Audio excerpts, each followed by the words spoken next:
सनातन धर्म में विवाह के बाद से ही 16 श्रृंगार का बहुत महत्व है। विवाह के बाद से ही महिलाएं 16 श्रृंगार करती हैं। सुहागिनें 16 श्रृंगार करती हैं, हरी चूड़ियां पहनती हैं, मेहंदी लगाती हैं, बिंदी लगाती हैं और भी कई तरह के श्रृंगार करती हैं। आइए लेके चलते हैं उनके पास और पूछते हैं कि सावन के महीने में सुहागिनों का क्या महत्व है, 16 श्रृंगार का क्या महत्व है। गौरी माँ का भी श्रृंगार किया जाता है, पूरा साड़ी चढ़ाई जाती है और बिछिया, चूड़ी, बिंदी और सब कुछ, मतलब पूरा 16 श्रृंगार पूरा चढ़ाया जाता है और माता का बहुत अच्छे से श्रृंगार किया जाता है। गौरा मैया को भी सजाया जाता है कि भोले बाबा प्रसन्न हो, तो इसलिए हम लोग भी 16 श्रृंगार करते हैं। पति भी उससे उनकी लंबी आयु होती है और श्रृंगार करते हैं।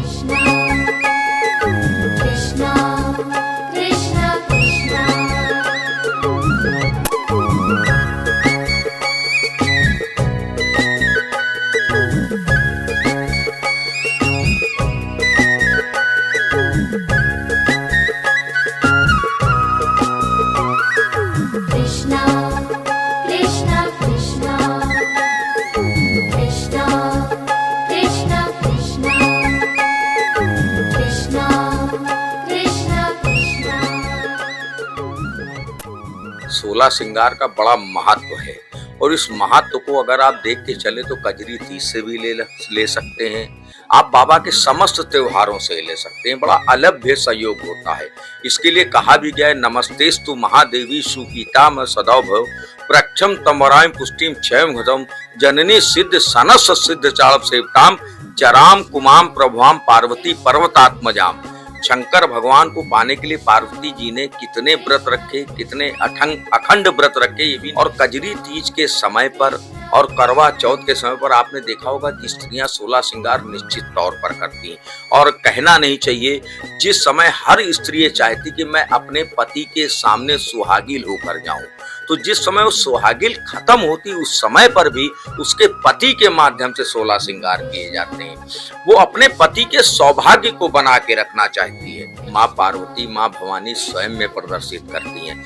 आप सर से लेकर पैर तक देखिए। क्यों कहा जाता था कि आप सिंदूर लगाइए तो पूरी मांग भरिए। पूरी मांग भरने का मतलब ही है कि पति की आयु आपकी बढ़ेगी। क्या कारण चूड़ियां पहनी जाती थी, बिंदी लगाना, सिंदूर लगाना, पायल पहनना, बिछिया पहनना। 16 श्रृंगार के अलावा 5 श्रृंगार मेन होते हैं जो परमानेंट किए जाते हैं, जो हमारे शरीर से तत्व रखते हैं। क्षिति जल पावक गगन समीरा 5 तत्व से बना शरीरा। इसीलिए स्त्रियों के 5 श्रृंगार मेन होते हैं जो उनको रोज करना पड़ता है। मांग का सिंदूर, माथे की बिंदिया, हाथ की चूड़ियां, पायल और बिछिया, ये 5 हो गए। ये 5 चीजें बहुत हैं। पांचों तत्व शरीर से बना, इसीलिए 5 श्रृंगार भी डाले गए। और जिस समय पे कोई सुहागिन स्त्री पूजन करती है तो उस समय पे साड़ी पहनकर पूजन क्यों कराया जाता है, उसमें भी जब स्त्री कोई साड़ी पहनती तो अपने फ्रंट में 5 ही प्लेटें डालती है।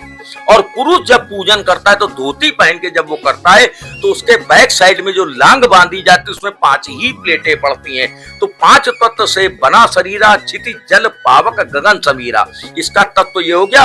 और वही श्रृंगार से रिलेटेड है। अब 16 श्रृंगार पर मैं आता हूँ। 16 श्रृंगार हमेशा नहीं किया जा सकता, ये अलभ्य है। ये अलभ्य क्षण के लिए किया जाता है। कजरी तीज में पार्वती जी ने 16 श्रृंगार किया, देवाधिदेव महादेव को पाई और उन्होंने देवाधिदेव महादेव की लंबी उम्र की कामना की। लेकिन वो तो सर्वत्र विद्यमान है। आकाशे तारके लिंगम पाताले हट्टे सोमतुलोके महाकालम त्रैगुण्यमूर्ते, जिसको तीनों लोग नमस्कार करते हो, उसके लिए माँ पार्वती हमारी उसकी उम्र की कामना कर रही है। ये कितना अलभ्य क्षण है। दूसरे नंबर पर वही लेकर चला करवा चौथ। अब आता हूं मैं करवा चौथ पे। करवा चौथ में क्या कारण है कि चंद्रमा की पूजा की जाती। क्यों? देवाधिदेव महादेव के मस्तक पर चंद्र विराजमान है। चंद्रमा मन सो जाता, चंद्रमा मन का कारक है और 2.5 दिन में अपनी रफ्तार को बदलता है। लेकिन देवाधिदेव महादेव के सर पर वो परमानेंट रहता है। स्त्रियां ये मानती हैं कि हमारा पति भी हमारे साथ स्थिर रहे, उसकी समस्त उम्र बढ़ती रहे। जैसे देवाधिदेव महादेव का चंद्रमा हमेशा झलकायमान रहता है, वैसे हमारे पति का हमेशा अखंड जीवन बना रहे। और इसीलिए चंद्रमा की पूजा की जाती है, क्योंकि वो देवाधिदेव महादेव का श्रृंगार है।